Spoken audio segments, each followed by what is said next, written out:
She told me I was dull. I winced as I sipped my beer. I know folks say crying in your beer, but I wasn't crying, no reason to. Sure, I felt bad, but not like I should grieve. A guy doesn't need to grieve a woman leaving. Why cry when you can find someone new? Women often complain about not finding good men. Funny how they say all the good ones are taken or gay. Yet my guy friends gripe about women not keeping promises. Many guys have been hurt badly in divorces. Something's not right there. People don't realize how good they have it. It's great to spend years with a partner and learn everything about them. I didn't mind her wanting something or someone else. What bothered me was her calling me dull. I think she made me dull just to leave me for it. That's unfair. She hasn't officially left me. She just said she's going to see someone else because I'm dull. When I was younger, I loved adventure. I went kayaking with my friends around islands and in mountain streams. Once I paddled to Long Island 12 miles away. People said it was too risky, but I did it several times without any issues. I enjoyed camping on the beach and paddling back the next day.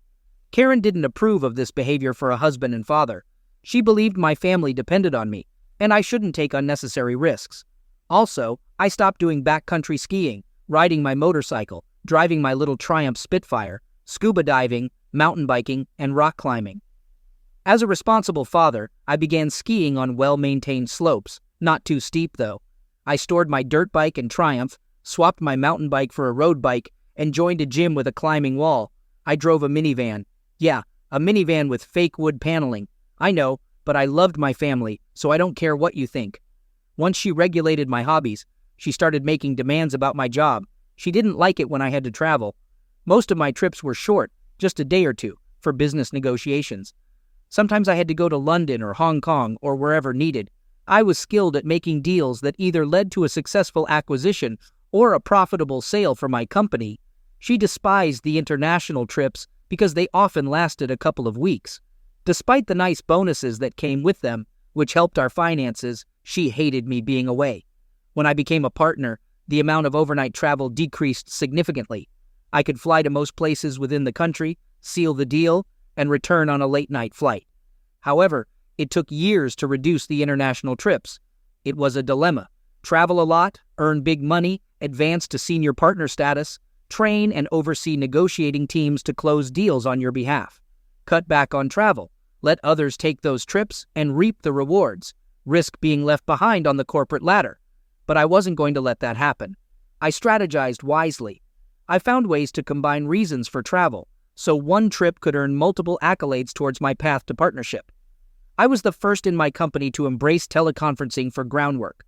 I made sure to charter small jets for my teams to maximize our time on the ground. It meant sacrificing some of my bonuses, but it paid off in the end. I climbed the corporate ladder, Karen was happier, and everyone was secure. Yet, darn it, I was still bored. I gave up everything to match her priorities, and now I'm dull. Seriously, I thought. Let her go chase whatever thrills she wants. Meanwhile, I'm going back to the old me I used to enjoy so much. The me who had a blast doing my own thing. The me who defied gravity zooming off a muddy slope during motocross weekends. The me who hopped on a helicopter to find fresh snow on remote slopes that took all day to ski down. The me who returned to those slopes in summer and climbed back up. She wanted me to stay home and wait for her. Remember that whole safety thing? Well, I was supposed to be ready to help her if she got into trouble on her date. Seriously, after 25 years of marriage following 4 years of school friendship and dating, all that time I thought she was smart. Turns out she wasn't, and I didn't agree to that nonsense. I wasn't going to be home for her, either on call or waiting up when she returned. Talk about dull. All promises were off. All vows were off. Along with forsaking all others, love, honor, cherish, and obey went out the window. Well, she rejected that last one, and now I see why. Dull wouldn't matter if obey was part of it, so I got home from work, changed into jeans and a sport shirt while she was in the shower, and started digging out my old boots. She always liked me in boots. Riding boots, hiking boots, western boots, dress boots, it didn't matter. But they all disappeared when I turned into Mr. Safe. I should say Mr. Dull now that I've been redefined. I knew I looked good in those boots, though. They fit just as well as ever. I had put on some weight in those 25 years, but it was all muscle in my upper body. So I knew those boots looked even better now that I had broader shoulders and a manly chest, a touch of aftershave and a sharp sport coat, and there was no question I wasn't waiting around for her. She wasn't pleased. "What are you doing tonight?" "Nothing." "Dress up." Who said being dull couldn't be stylish?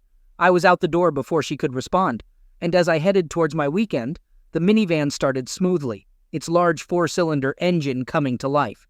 Well, maybe it coughed to life. All right, I can't fool you.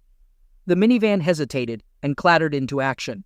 To its credit, it had already made its way up the driveway and started towards town before Karen could even put something on. I smirked as I watched her rush out of the front door in her robe. It didn't take long before my phone rang, and I ignored it, letting it go to voicemail. I had set up a new message just for this occasion. "Hey, it's Dale. I can't answer right now because I'm either busy driving or being uneventful. If you're after some excitement, call my wife Karen at 555, 269. She'd enjoy talking about me. Otherwise, leave a message, and I'll respond when I can. But don't expect it to be soon. Maybe by Monday. Bye." First step, get rid of this junky van. I was tired of driving something with fake wood paneling. I needed something tough but classy.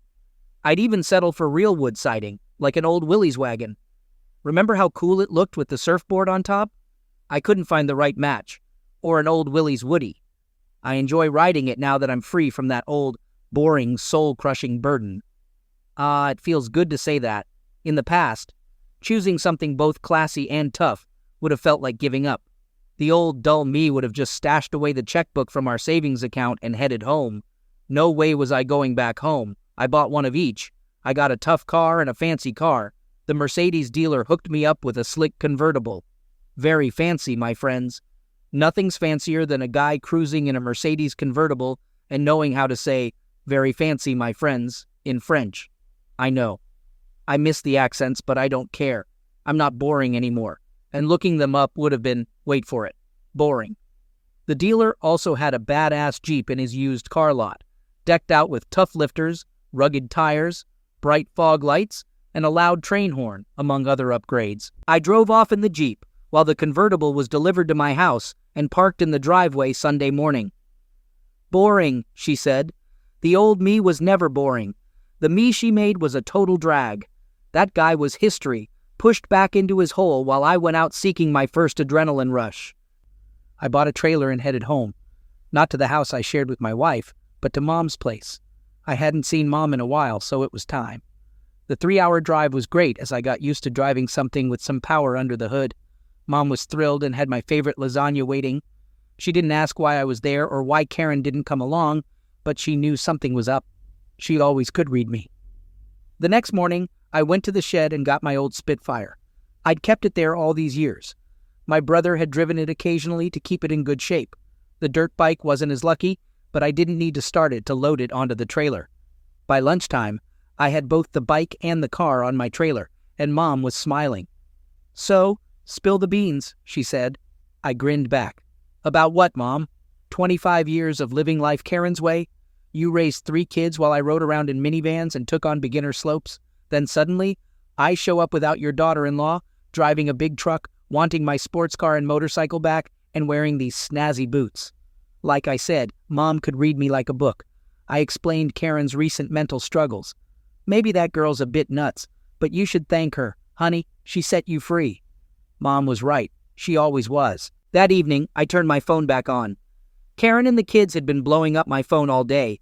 I put the kids in a group chat and replied, "I'm okay. I'm at Grandma's. Your mom and I aren't seeing eye to eye, so I needed some time to think. Ollie, Mom's freaking out, saying you're missing and she doesn't know why. I'm not going to lie or explain. It's not my place. I'll just say your mom thinks I'm boring, so I'm doing something about it. She can tell you what she's up to. Jenny, Mommy isn't acting like herself. She's always been cautious. She wouldn't do anything to hurt you or our family. You should come home and sort things out. Thanks for your trust, sweetheart. Before you judge me, talk to your mom. Daniel, we're not blaming anyone. We just want what's best for both of you. Thanks, son. Let me know when you've talked to your mom." I stayed over at Mom's, enjoying a silly old movie, and was about to hit the hay when my text tone went off. "Jenny, Dad, I'm sorry. I can't believe Mom went out with another guy. Me. I know, honey. Jenny, what will you do? Me. I'll keep living my life as usual. I just won't stress about your mom's rules anymore. If they really mattered, she would have followed the marriage rules we both agreed to. Not happening, kids. She set me free. I'll live how I want. Daniel, hey Dad, I understand. Give Grandma a kiss for me. And when I'm back next weekend, I want to ride in the Spitfire. Me. Haha. You guys know me as well as Grandma does. Ollie, you bet. And we're expecting a ski trip for spring break, somewhere with a helicopter instead of a T-bar? What can I say? My kids know the things I used to do and what I really love. They've seen photos of me skiing and covered in mud from motocross. Me? Absolutely. I'm thinking Banff. Get ready for some adventure. Mom and I hit our favorite bagel spot Sunday morning. I stuck around and helped her with some chores at home. During lunch, my phone buzzed with a text, and I chuckled at the angry message from Karen. They had delivered my Mercedes, but locked the keys inside since I had the spares. All Karen could do was stare at it, blocking her car in the garage. I'd need to give the delivery team an extra tip for that. I headed home. Karen's car was there. I parked the Jeep in my driveway, hopped in with my many CDs, and drove off, laughing as Karen tried to flag me down. Now she could see my new Jeep with its trailer carrying her two enemies, my Spitfire and my Kawasaki. Food for thought. At least her side of the garage was clear, and she could leave, right? Too easy. Boring, she said. I didn't return home. I went to the mall to buy enough clothes for a few days, then checked into a nearby high-end hotel near my office. I booked the penthouse suite. I didn't earn all those bonuses over the years for nothing. I slept soundly. The following day, I went to work like usual and informed my team that I'd be joining the next trip, a visit to Hong Kong involving 160 acres of prime industrial property. Negotiations had hit a snag, so it seemed like the perfect opportunity for me to assert some authority. My team was excited. They had identified 3 other potential acquisitions to explore while there. Why wait? I questioned when they presented their initial findings on the sites. We're going to inspect, but be ready to make purchases. Inform our legal team there that we're coming in prepared, and they need to be ready to handle significant paperwork. Pack for at least a month, folks. If that's not possible, arrange to work in tandem with members of Ian's team. Feel free to bring your families over for a visit at least once while away. I don't want any marriages suffering from this push. In fact, I'll cover hotel, airfare, and expenses for them to join you for the entire duration if desired. I'll even arrange some sightseeing. I want you all motivated, focused, and productive. A month, boss, maybe longer. I'm planning to visit Sydney about that hotel group in Buenos Aires before we return. I'm sending Ian to Seoul and Mumbai while we're in Hong Kong. We have a fantastic opportunity to make substantial profits here, team. Glad to have you back. Boss, Carter Douglas, my successor as a top-notch negotiator, grinned at me. I grinned back and pulled my favorite numbers enthusiast aside. Kim, can I have a word with you, please? I escorted her to my office, instructed my secretary to hold my calls, especially from my wife. She nodded, and I shut the door with Kim and me inside. Here's your big opportunity, Kim. We need to move quickly and with no room for mistakes. Most of what we buy, we'll sell right after returning home. Every transaction needs to go smoothly and on time. Some of our purchases may not be ideal, but we'll attract sellers with items we want, so we'll trade some to obtain others. Additionally, we'll be exploring new markets for some of our product lines. These won't provide immediate benefits, but will lead to long-term profits that will impress our partners, the people who will elevate you from a junior associate to a more lucrative position. This is your chance to shine. I need you available 24/7, ready to support any argument or claim I make before and during negotiations. 24/7? What's that mean? Kim asked. I grinned. Karen, dating other men? Does this mean I can sleep my way to a partnership? No. One betrayal from a woman is too many. You'll have to earn your way up like everyone else. You know you want to have me, I replied. It was true. She was incredibly attractive, slim and graceful, with legs that curved perfectly under her lovely rear end, and her revealing outfits constantly reminded everyone how alluring and soft her enticing curves looked. Yes, but you're my employee, so no, that's not happening. However, you'll be readily available for my business needs on this trip. Pick me up in a limo Friday morning. Dress as provocatively as possible. Even if I'm not, I want my wife to worry that I'm involved with you. When you arrive, come to my door to fetch me. When booking the limo, request Jan as the driver and tell her to wear the uniform with the short shorts. I want my wife to be insanely jealous when I leave. My team was eager. My wife was anxious to see me. My kids were angry with my wife. Kim was eager, not necessarily for me, but for a promotion. Well, maybe a bit for me too, but I had set boundaries. I went to the airport to rent a plane. I considered skydiving. But don't worry, I wasn't going to harm myself. If I wanted to rediscover the thrill seeker I used to be, I had to get off my butt and seek some excitement. It was exhilarating. I rented cameras to document the stunt with my jump partner. I shared it on Facebook and had a fantastic night's sleep. The following day, my phone buzzed with missed calls and texts from the kids. Karen reached out saying, "No surfing. The real me was back." She called me boring. I didn't really want to see Karen, so while she was at work, I quietly slipped home and packed my belongings. I headed to the airport and caught a late flight to Chicago. There wasn't a pressing reason to go, but I had some potential opportunities waiting. It turned out to be a profitable couple of days and kept me away from Karen until the big trip. I arrived very late Thursday night, and the house was dark. She didn't even realize I was there when she finally came home at 2 a.m. Luckily, she was alone. Otherwise, I would have had to confront her about bringing her young men into our home. But this way, I could avoid seeing her until I was ready. I felt energized. I woke up early, packed my refreshed luggage, and set it by the door. I made myself a hearty breakfast of steak and eggs, with ZZ Top playing on the stereo in the kitchen. I wore a perfectly fitting pair of casual slacks and a stylish new sports shirt that Karen hadn't seen before. Dressy yet comfortable seemed ideal for the 18-hour journey to Asia, and I made sure to look good. Karen descended the staircase, lured by the aroma of coffee, my specialty. Hers always fell short. "Oh my God, Dale, you're home. Honey, why didn't you answer my calls? I've been worried sick." "Yeah, the kids mentioned you were worried. No need. I'm fine. I'm just doing my own thing." "Oh, no, you don't, mister. I need a better explanation than that," Karen insisted. "It's a perfect explanation. Last week, you made it clear you were going to do as you pleased, and I couldn't stop you. So I figured if my dear wife is going to pursue her own interests, I might as well do the same. If it's the new us, I can accept it." "I never said you could do whatever you wanted. I said I was going to go out with other men," Karen clarified. "Okay, I understand, but that's not what I wanted. So logically, if you can make such a significant decision against my wishes, there's no reason for me to consult you on mine." "There's absolutely a reason. You have a family to consider. A husband and father shouldn't be gallivanting around on a motorcycle or racing little sports cars." "I thought we settled that years ago," Karen reasoned. "We did, but we have also grown older, and our situation has changed," Dale began. "Karen, I gave up all those things for you and the kids. I drove a minivan, skied bunny slopes, and hadn't jumped out of an airplane for years until this week. You said I was boring. Ish? That's because I was bored.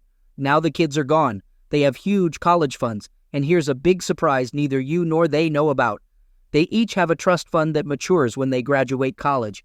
They have enough money to go to grad school and put a down payment on a nice house wherever they live.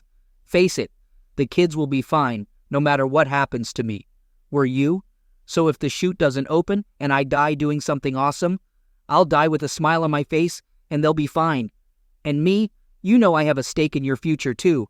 You have a wife." "Karen, I hate to break it to you, but no, I don't think I deal," Dale continued. "What? Now just hold on, Dale. That's a pretty big leap. We just started exploring this whole thing. And you already think I don't think anything," Karen protested.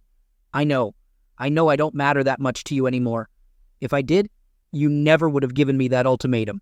You think I'm boring. Okay, that's easy to give up. I've got some fun to have.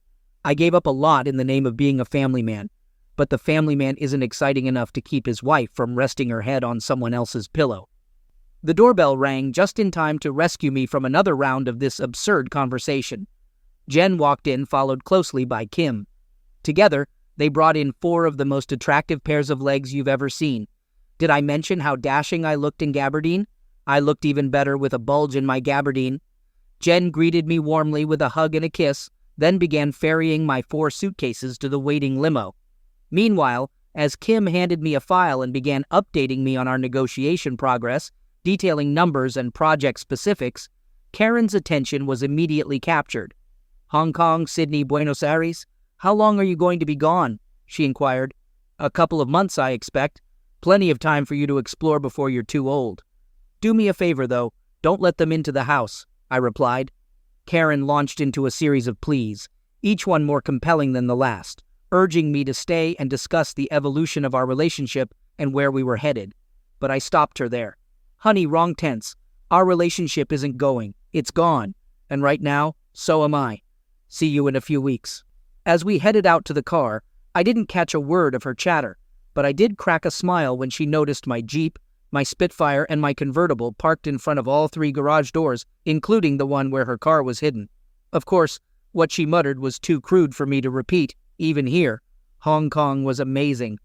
Kim stayed in the suite next to mine, so she was always nearby, but strictly in a professional capacity, as we had agreed. She was sharp with the numbers, and together we successfully closed all the expected deals and lined up others for follow-up teams to finalize in a month. We also made significant progress in Australia, securing an agreement in principle to acquire an entire hotel group.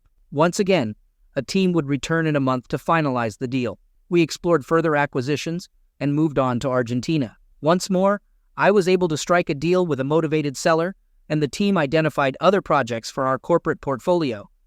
Throughout it all, I remained faithful to my marriage vows, hoping beyond hope to come home to a Karen eager to reconcile. Damn, Karen might have lost it a bit, but I still have love for that wild woman. I wasn't ready to call it quits. Instead, I saw her ultimatum as permission for an open marriage. We'd stay married, but could have flings on the side. No issues there. Carrie Moore, an old college buddy turned high-end buyer for wealthy tourists in Hong Kong, showed my team around town, hitting up the famous markets. Before our 12-day stint in town ended, she sent me to a top-notch tailor.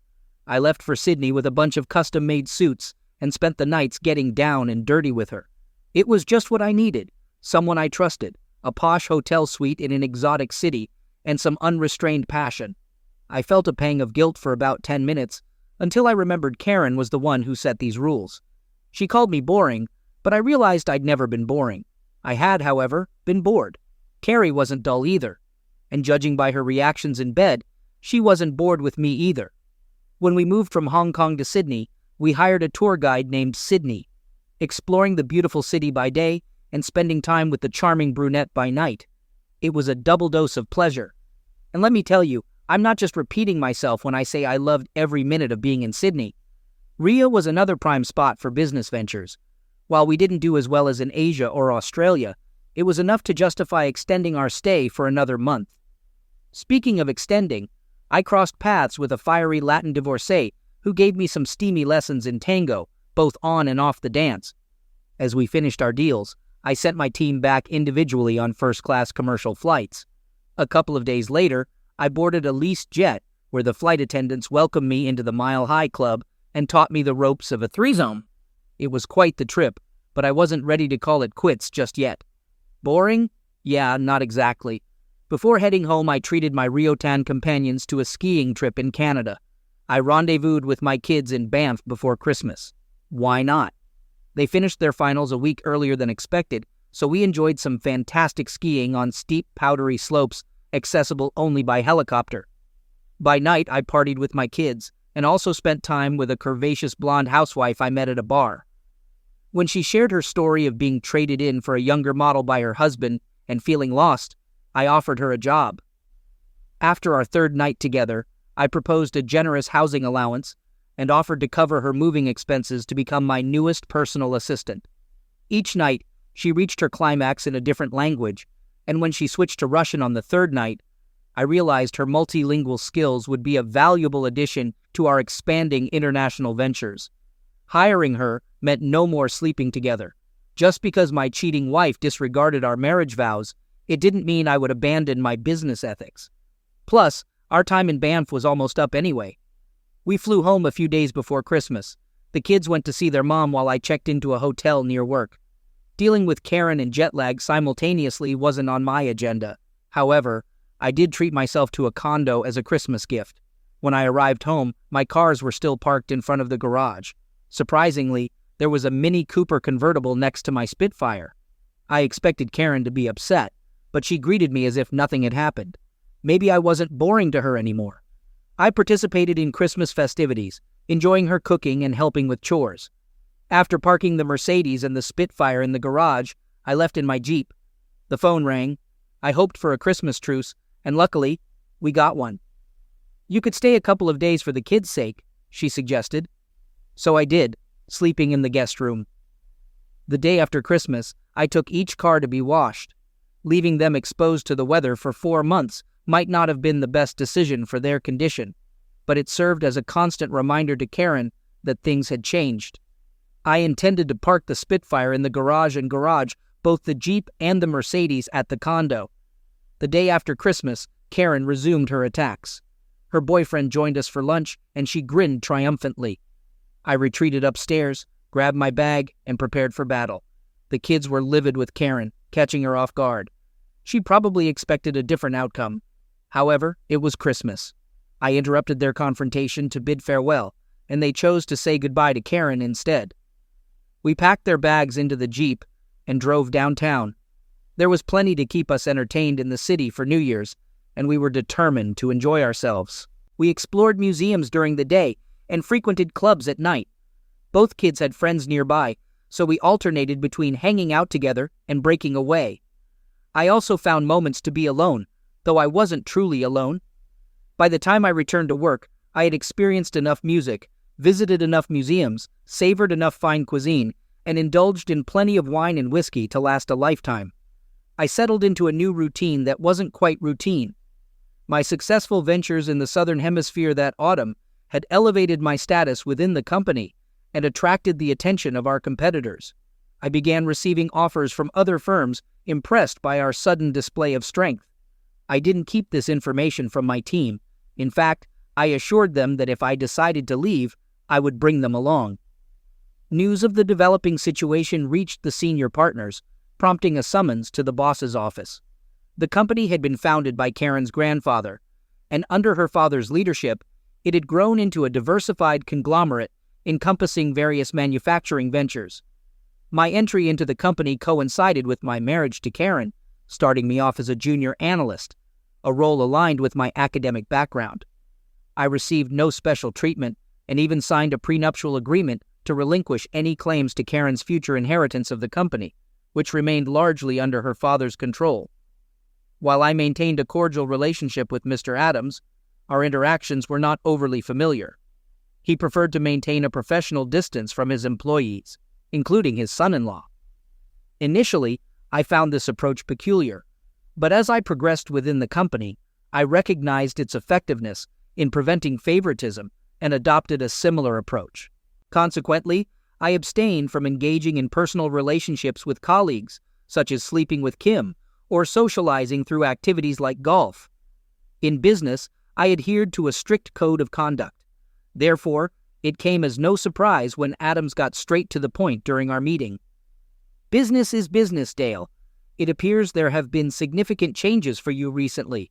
While your performance at work has been commendable, it seems you've encountered challenges in your personal life with my daughter.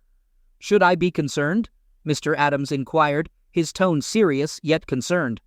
I settled back into the comfort of the small chair positioned in front of his desk. "Indeed, you should be, sir. Despite my 25-year tenure with this firm, I remain at the junior partner level. Over the past 5 years, I've brought in more business than any other manager, and my recent business endeavors in Asia were unmatched. Consequently, my earned bonus surpassed that of any other employee, including your divisional presidents.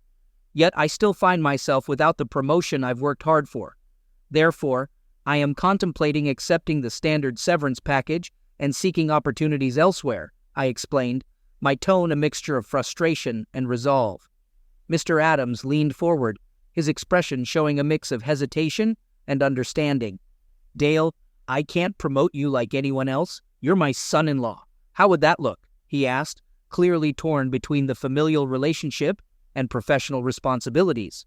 I responded firmly, "I understand the delicate nature of our situation, Mr. Adams, but business is business. This means taking an offer that reflects my ability and contributions. I could be a full partner tomorrow at Woodford Unlimited or Mark Manufacturing. I hoped for some loyalty, not just as your son-in-law, but as a dedicated employee," I articulated, stressing the importance of merit over familial ties. Mr. Adams sighed, his demeanor softening. I see your point, Dale. Perhaps I've been too cautious, trying to avoid the appearance of favoritism at the expense of recognizing your achievements. Let's discuss a way forward that acknowledges your contributions without compromising our principles, he proposed, opening the door to a constructive dialogue. Grateful for the shift in his approach, I nodded. Thank you, Mr. Adams. And it's Dr. Carter, actually. I defended my thesis for my PhD in economics last May, I corrected him gently, seeking the professional respect my efforts had earned. Very well, Dr. Carter, it is. I'm aware of my daughter's actions and I'm not pleased. We have spoken, to put it mildly, and, well, she is not speaking to me, Mr. Adams admitted. My philosophy sucks, and your philosophy on loyalty is totally out of sync with the rest of the world. Your business's business thing is just an easy way of dealing with a workforce that views you as a cold-hearted boss with the personality of a dead fish. Tell me, is it wise to keep your top producer down just because I'm your son-in-law? I don't see much reason not to peddle my skills to another firm, I concluded assertively. To cut a long story short, the arrogant individual dared me to unleash my full force. I did exactly that. By the end of the workday, not only had my entire team resigned, but Ian and his team had as well. You've never seen someone backtrack so quickly. I was promoted to senior partnership with a substantial raise, and both our teams received raises too. Additionally, a mergers and acquisitions division was established specifically for us. With my professional and financial futures secured, I shifted my focus to my personal life. I hit the trails on my bike, both wild and dirt, and even competed in motocross races. I rode downhill on my mountain bike, getting covered in mud, which some biker chicks found appealing. One of them, a Harley enthusiast, admired my motocross style and even suggested I contact her when I upgraded to a larger bike. I joked that what's between my legs would require more than 2 wheels. As I loaded my bike onto the trailer behind my beach cruiser, she loaded her Harley onto it alongside my Kawasaki. We spent the night discussing the advantages of agility versus raw power in our motorcycles, comparing them in detail during sweaty, passionate conversations. I pursued skiing more than ever, tackling challenging slopes like Tuckerman's and seeking out adrenaline-pumping glaciers in the Pyrenees when the summer heat closed the slopes on Mount Washington. It's amusing to see women sunbathing in just their swimsuits at a lodge high up in the mountains, right next to a snowy slope. It's even more entertaining when they decide to shed the rest of their clothes later in your hotel room. I completed enough tandem jumps from a perfectly safe airplane to qualify for solo jumps, so I did just that. The same instructor provided me with sufficient training hours and a sailplane for solo flight. It was exciting for her to have a student achieve both milestones in the same month. She even joined me for a naked jump and practice session on a deserted beach where we landed. Unfortunately, we couldn't figure out a way to do the same in the sailplane due to the seating arrangement, so we jumped back to the beach for another round. It was thrilling the first time, so why not do it again? I shared all these adventures on Facebook, and my page buzzed with comments from friends and family, especially the kids who were as distant from their mom as I was. Speaking of her, she attempted to confront me, but I kept moving, making it impossible for her to corner me like she could with someone dull. Dull? Me? Ha! Ignore her attempts, my phone kept ringing after each post, but I chose not to pick up. She even tried to confront me at work, enlisting her father's help to summon me for a talk. He didn't attempt that again after I threatened to switch companies. He had to intervene to prevent her from accosting me further. Some people's offspring, I tell you. Then came the intense persuasion. Relatives, pets, and even acquaintances were all urging me to give her another chance. They argued that everyone makes mistakes. So, I asked them to imagine being in my situation. I instructed the women to undress and prepare for intimacy, reasoning that if forgiveness was that easy, I could make my own errors too, starting with someone who understood forgiveness. Likewise, I urged the men to bring their partners or family members for the same purpose. Though some were taken aback, they grasped my point. Perhaps some would never speak to me again, but that wasn't necessarily a negative outcome. Tired of the unsolicited advice, I decided to leave. I hit the road again with my team, who were excited to embark on another spree after our successful ventures in Asia and Argentina. This time, we targeted Brazil and Argentina once more, followed by a return to Hong Kong. Our endeavors were fruitful. We leased space and established the firm's first international office in Asia. Karen's father had no objections, since our success warranted a continued presence. As a result, yours truly was appointed as Vice President for Operations in the Southern Hemisphere. I stationed Ian in Argentina and Kim in Australia, and our division's business flourished. I stayed away from home. Karen wanted to join me, but the kids convinced her otherwise. I didn't want her around, and somehow she came to accept that. I sent the Spitfire and the bike back to Mom's. I gave my son the Jeep and my daughter the Mercedes. I granted Karen a divorce and gave Carrie an engagement ring. Yep, I had no intention of spending the prime of my life alone. I desired a good woman by my side. Plus, she enjoys skydiving. So I got everything I wanted: adventure, a happy household, a fresh beginning, my dignity, and a ton of money because, damn, there's a fortune to be made in my new part of the world. If Karen had just approached me and suggested, "I'm bored, let's find something new and exciting to do together," I would have been ecstatic. I was bored too. We could have skied together, and I would have loved teaching her and sharing those experiences. We could have traveled, rafted rivers safely, or ziplined through Cambodia with little risk and lots of excitement. I would have done anything for her until she left me for someone else. I couldn't stomach that. I hear she's deeply unhappy with the dating scene, finding the available guys unsatisfactory. She's envious that her dad admires me for leaving her and making his company loads of money. She regrets her actions, but knows there's no going back. Carrie ensures that every time she boards a helicopter in ski boots. She fastens a parachute, but my ultimate thrill is going to bed with her every night. There's nothing Carrie won't try in bed, and she enjoys everything we do together. I know, because once we try something, she wants to do it again. That never happened with Karen, even in our younger days when things were good.